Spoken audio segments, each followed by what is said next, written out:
Hi friends, welcome to Tastebuds, Sofiskitchen. இன்னைக்கு நம்ம பார்க்க போகிறது ஒரு சம்மர் ஸ்பெஷல் ரெசிபி. சம்மரில் மட்டுமே கிடைக்கக்கூடிய இந்த மா இஞ்சியில் வந்து எப்படி வந்து நம்ம ஒரு நல்ல சுவையான ஒரு பிக்கிள் ஒன்று செய்ய போகிறாங்க பார்க்க போகிறோம். இந்த மா இஞ்சி ஊறுகாய் வந்து ரொம்ப நல்லாயிருக்கும், ரொம்ப நாள் வச்சு சாப்பிடலாம். இது நார்மலாக பார்க்குறதுக்கு வந்து இஞ்சி மாதிரியே தான் இருக்கும், பட் ஆனால் கொஞ்சம் இன்னும் தடியாக இன்னும் கொஞ்சம் நீளமாக கூட இருக்கும்.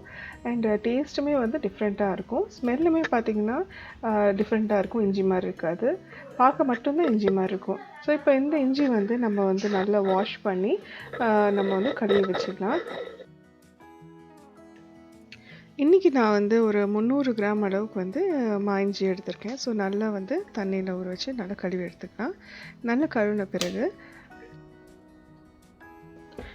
நம்ம எப்படி இஞ்சியில் தோல் சீவி எடுப்போமோ அதே மாதிரி வந்து இதுக்கும் வந்து நம்ம தோல் சீவி எடுத்துக்கலாம். நான் வந்து கிச்சன் நைஃப்பில் இல்லைன்னா ஸ்பூன் பின்னாடி கூட நம்ம சுரண்டி எடுத்தாலே வந்து ஈஸியாக வந்து இந்த ஸ்கின் ஸ்க்ரேப் பண்ணி எடுத்துடலாம். ஸோ இந்த மாதிரி எல்லா இஞ்சிக்குமே வந்து நம்ம ஸ்க்ரேப் பண்ணி அதை ஸ்கின் ரிமூவ் பண்ணி எடுத்து வச்சுக்க போகிறோம். இப்போது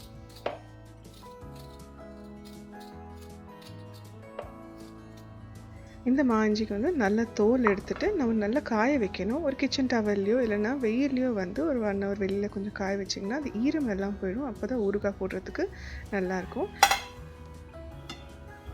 இந்த மெத்தடில் வந்து ஊறுகாய் வந்து நீங்கள் துருவி கூட பண்ணிக்கலாம், இல்லைனா வந்து இந்த மாதிரி கட் பண்ணி எடுத்துக்கலாம், இல்லைனா ஃபுல்லாகவே முழுசாகவே கிரைண்ட் பண்ணி கூட நீங்கள் இதே ப்ராசஸில் வந்து ஊறுகாய் செஞ்சுக்கலாம். ஸோ நம்ம விருப்பத்துக்கு ஏற்ற மாதிரி நம்ம செஞ்சுக்கலாம். ஸோ இன்றைக்கி நான் வந்து என்ன பண்ண போகிறேன்னா, ஒரு எடுத்து வச்சுருக்கிற மா இஞ்சியில் வந்து ஒரு 80% வந்து நான் கட் பண்ணி எடுத்துக்க போகிறேன், மீதி 20% வந்து கிரைண்ட் பண்ணிக்க போகிறேன்.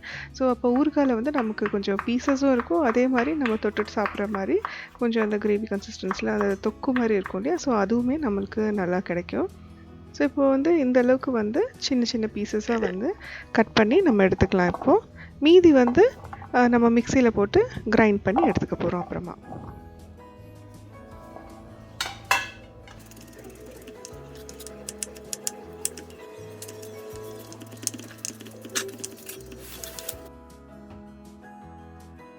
ஒரு பெரிய லெமன் சைஸ் அளவு புளி எடுத்து நம்ம திக்காக வந்து கரைச்சி வச்சுக்க போகிறோம். ஸோ திக்காக இருந்ததுன்னா ஊறுகாய் வந்து நம்ம ரொம்ப நேரம் கிண்ட அவசியம் இருக்காது. ஸோ அதனால் கொஞ்சமாக வந்து சுடுதண்ணி ஊற்றி நம்ம வந்து நல்லா திக்காக வந்து இந்த புளியை வந்து கரைச்சி எடுத்துக்கலாம். இப்போது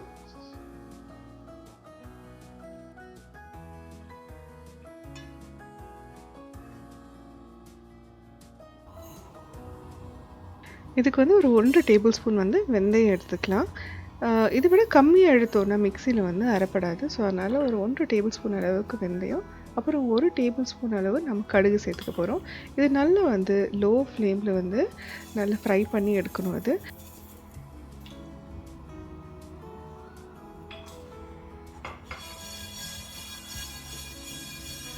இந்த கடுகும் சரி வெந்தயம் சரி கொஞ்சம் நேரத்தில் பார்த்திங்கன்னா அந்த சூட்டில் வந்து ஸ்ப்ளட்டர் ஆக ஆரம்பிச்சிடும். அந்த மாதிரி ஸ்டேஜில் வந்து நம்ம வந்து ஸ்டவ்லேருந்து இறக்கி கொஞ்சம் நேரம் கூல் பண்ண வச்சிடலாம்.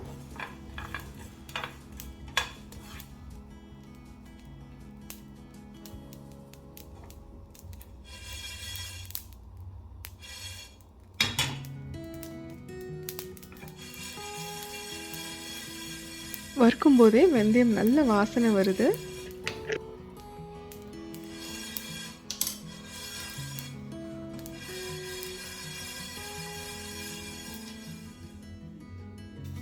வெந்தயமும் கடுகும் நல்லா வறுப்பட்டுருக்கு, நல்ல வாசனையாகவும் இருக்குது. ஸோ இந்த ஸ்டேஜில் வந்து நம்ம மிக்ஸி ஜாரில் போட்டு நல்லா ஆறின பிறகு நம்ம கோர்ஸாக வந்து கிரைண்ட் பண்ணி எடுத்துக்கலாம்.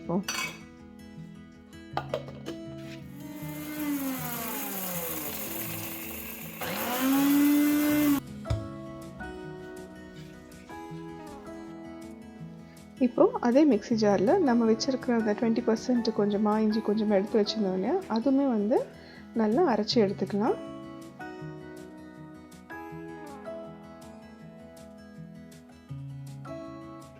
இப்போ எல்லாமே ரெடி ஆகிடுச்சு. ஸோ இப்போ நம்ம வந்து ஒரு கடாயிலையும் வானலிலையும் வந்து எண்ணெய் எடுத்துக்கலாம். இப்போ வந்து நான் ஒரு 1/4 கப் அளவு எண்ணெய் நல்லெண்ணெய் எடுத்திருக்கேன்.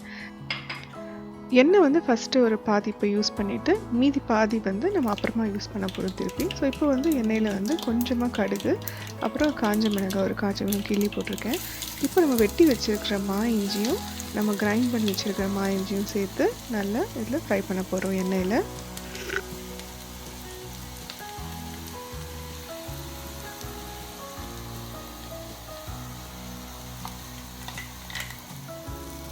அந்த மா இஞ்சியோட பச்சை வாசனையும் அண்ட் ப்ளஸ் அதில் இருக்கிற அந்த கலர் லைட்டாக சேஞ்ச் ஆனதுமே நம்ம வந்து இப்போ அதில் வேண்டிய காரம் உப்புலாம் நம்ம ஆட் பண்ணிக்க போகிறோம். இப்போ நான் 300 கிராம் அளவு எடுத்து ஒரு 1/4 கிலோ அளவு நான் மா இஞ்சி எடுத்துருக்கனால காரத்துக்கு ஒரு 2 டேபிள் ஸ்பூன் அளவு சில்லி பவுடர் வந்து ஆட் பண்ண போகிறேன். ஊறுகாய்க்கு உப்பு, காரம், புளி எல்லாமே வந்து உங்கள் டேஸ்ட்டுக்கு ஏற்ற மாதிரி நீங்கள் வந்து அட்ஜஸ்ட் பண்ணி ஆட் பண்ணிக்கோங்க. இப்போ ஒரு 1/2 டேபிள் ஸ்பூன் அளவு வந்து மஞ்சள் பொடி, அப்புறம் 1 டேபிள் ஸ்பூன் அளவு வந்து உப்பு சேர்க்க போகிறேன்.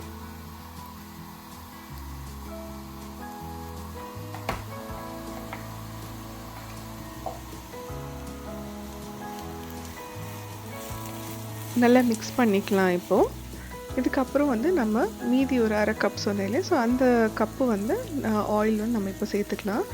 ஃபஸ்ட்டே வந்து நிறைய ஆயில் சேர்க்கலன்னா அப்போ ரொம்ப நிறைய ஆயிடுச்சுன்னா நம்ம வந்து அட்ஜஸ்ட் பண்ண முடியாது. ஸோ அதனால் வந்து ஃபஸ்ட்டு கொஞ்சமாக ஆயில் சேர்த்து நம்ம மா இஞ்சி வறுக்கிற அளவுக்கு இருந்தால் போதும். இப்போ வந்து ஊறுகாய்க்கு வேண்டிய அளவு வந்து நல்லெண்ணெய் நம்ம ஆட் பண்ணி நம்ம இப்போ ஃப்ரை பண்ணிக்கலாம். இப்போ வந்து நம்ம கரைச்சி வச்சுருக்கிற திக்கான புளி தண்ணி வந்து நம்ம ஆட் பண்ணிக்க போகிறோம். ஸோ நல்லா வந்து புளி தண்ணி பார்த்திங்கன்னா நல்லா திக்காக இருக்கிறதுனால நம்ம கொஞ்சமாக சேர்த்தாலே போதும், சீக்கிரமாக வந்து நமக்கு ஊறுகாவும் ரெடி ஆகிடும். இப்போ நல்லா மிக்ஸ் பண்ணிக்கலாம். இப்போவே ரொம்ப நல்ல வாசனையாக ரொம்ப டெம்டிங்காக இருக்குது. ஸோ இப்போ வந்து நம்ம அந்த எண்ணெய் செப்பரேட் ஆகிற வரைக்கும் இதை குக் பண்ண போகிறோம், அவ்வளோதாங்க. ஸோ இந்த கடைசி ஸ்டெப்பு பார்த்திங்கன்னா நம்ம அரைச்சி வச்சுருக்கிற அந்த கடுகும் வந்து வெந்தய பவுடர் வந்து ஆட் பண்ண போகிறோம். கொஞ்சமாக ஃபஸ்ட்டு ஆட் பண்ணிங்க, 1 டேபிள் ஸ்பூன் அளவு ஆட் பண்ணிவிட்டு வேணும்னா இன்னொரு 1/2 டேபிள் ஸ்பூன் அளவு நீங்கள் ஆட் பண்ணிக்கலாம். ரொம்ப அதிகமாக சேர்த்தோன்னா வந்து அதில் ஒரு கசப்பு தன்மை வந்துடும். ஸோ அதனால் கொஞ்சமாக ஃபஸ்ட்டு ஆட் பண்ணிவிட்டு அதுக்கப்புறம் வேணும்னா இன்னும் கொஞ்சம் சேர்த்துக்கலாம், அவ்வளோதாங்க. இப்போ இன்னும் ஒரு 1 நிமிஷம் to 2 நிமிஷம் வந்து நம்ம ஃப்ரை பண்ணி விட்டால் போதும். நல்ல எண்ணெய் பிரிஞ்சு வந்துருச்சு. ஸோ இந்த கன்சிஸ்டன்சியில் வந்து நம்ம வந்து இறக்கி வச்சிடலாம். ரொம்ப ஈஸியாக வீட்டில் ரொம்ப டேஸ்டியாக வந்து செய்யக்கூடிய அந்த மா இஞ்சி வந்து நீங்கள் கண்டிப்பாக ட்ரை பண்ணி பாருங்கள். ஸோ இப்போ நம்ம வந்து இதை இறக்கி வச்சு கொஞ்சம் நேரம் ஆற விட்டுடலாம். நல்லா ஆறின பிறகு நல்லா பாட்டிலில் போட்டு நம்ம மந்த்ஸ் கிட்ட நம்ம ஸ்டோர் பண்ணிக்கலாம். நீங்கள் இது வெளியிலேயே வைக்கலாம், ஃப்ரிட்ஜில் கூட வைக்கணும் அவசியம் இல்லை. இந்த ஊறுகாய் வந்து கண்டிப்பாக ட்ரை பண்ணி பாருங்கள். சம்மருக்கு ரொம்ப ரொம்ப நல்லா டேஸ்டியாக இருக்கும், தயிர் சாதத்துக்கும் செமையாக இருக்கும்.